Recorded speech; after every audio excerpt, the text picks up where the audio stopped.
കർണാടകയിൽ നിന്നാണ് ഒരു ദാരുണ സംഭവത്തിന്റെ വാർത്ത പുറത്തു വരുന്നത്. അവിടെ ഒരു അമ്മ തന്റെ 3 മക്കളെയും കൊലപ്പെടുത്തിയ ശേഷം ആത്മഹത്യയ്ക്ക് ശ്രമിച്ചു. കുടുംബ കലഹമായിരുന്നു ഒന്നും അറിയാത്ത 3 പിഞ്ചു കുഞ്ഞുങ്ങളുടെ മരണത്തിനിടയാക്കിയത്.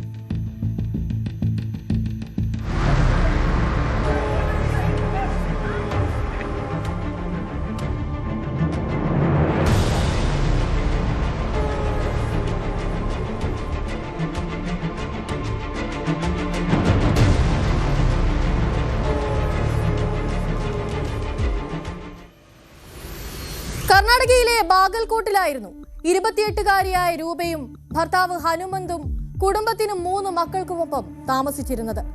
8 വർഷമായി രൂപയുടെയും ഹനുമന്തിന്റെയും വിവാഹം കഴിഞ്ഞിട്ട്. ആ വീട്ടിലാകട്ടെ കുടുംബ കലഹം പതിവായിരുന്നു. ഭർത്താവും ഭർത്തൃമാതാവും ചേർന്ന് അവളെ ഉപദ്രവിക്കുകയും പതിവായിരുന്നു. പതിവ് പോലെ തന്നെ കഴിഞ്ഞ ഞായറാഴ്ചയും വീട്ടിൽ രൂക്ഷമായ വഴക്കുണ്ടായി. എന്നാൽ വഴക്കിന് പിന്നാലെ തന്നെ ഹനുമന്തും അമ്മയും വീട്ടിൽ നിന്നും ജോലി ആവശ്യങ്ങൾക്കായി പുറത്തു പോവുകയും ചെയ്തു. നിരന്തരമായ ആക്രമണങ്ങൾക്ക് ഇരയാകേണ്ടി വന്ന രൂപയ്ക്ക് അതൊരു നല്ല അവസരമായിരുന്നു. അവർ പുറത്തു പോയ തക്കം നോക്കി രൂപ തന്റെ 3 മക്കളെയും കൂട്ടി ആത്മഹത്യ ചെയ്യാനൊരുങ്ങി. എന്താണ് തങ്ങൾക്ക് ചുറ്റും സംഭവിക്കുന്നതെന്ന് പോലും മനസ്സിലാക്കാൻ പ്രായമാകാത്ത ആ 3 മക്കളെയും അവൾ ആ വീട്ടിൽ തന്നെ കെട്ടിത്തൂക്കി കൊലപ്പെടുത്തി. പിന്നാലെ തന്നെ രൂപയും വിഷം കഴിച്ചു.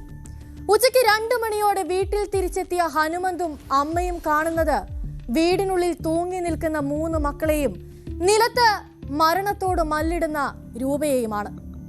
നാട്ടുകാരുടെ സഹായത്തോടെ വാതിൽ ബലം പ്രയോഗിച്ച് തുറന്നകത്ത് കയറിയപ്പോൾ 3 മക്കളും മരിച്ചതായി അവർക്ക് മനസ്സിലായി.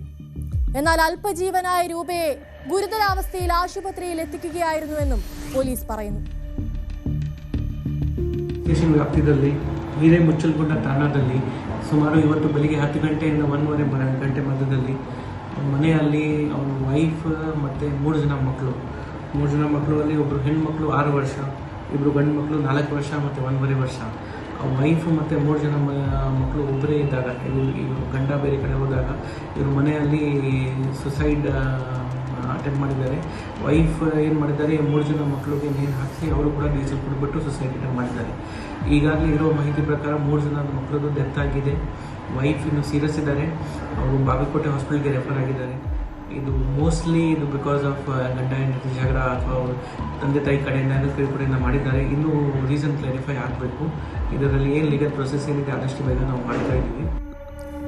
ഇതാണ് പോലീസിന്റെ ഭാഗത്തു നിന്നുമുള്ള വിശദീകരണം.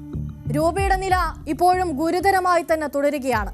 അവർ ജീവിതത്തിലേക്ക് തിരികെ എത്തിയാൽ മൊഴി രേഖപ്പെടുത്തുമെന്നാണ് പോലീസ് നൽകുന്ന വിശദീകരണം. കർണാടകയെ നടുക്കിയ ഈ ദുരന്തത്തിന് പിന്നിൽ മറ്റെന്തെങ്കിലും കാരണമുണ്ടോ എന്നുള്ളതൊക്കെ അന്വേഷിക്കുകയാണ് ഇപ്പോൾ പോലീസ്.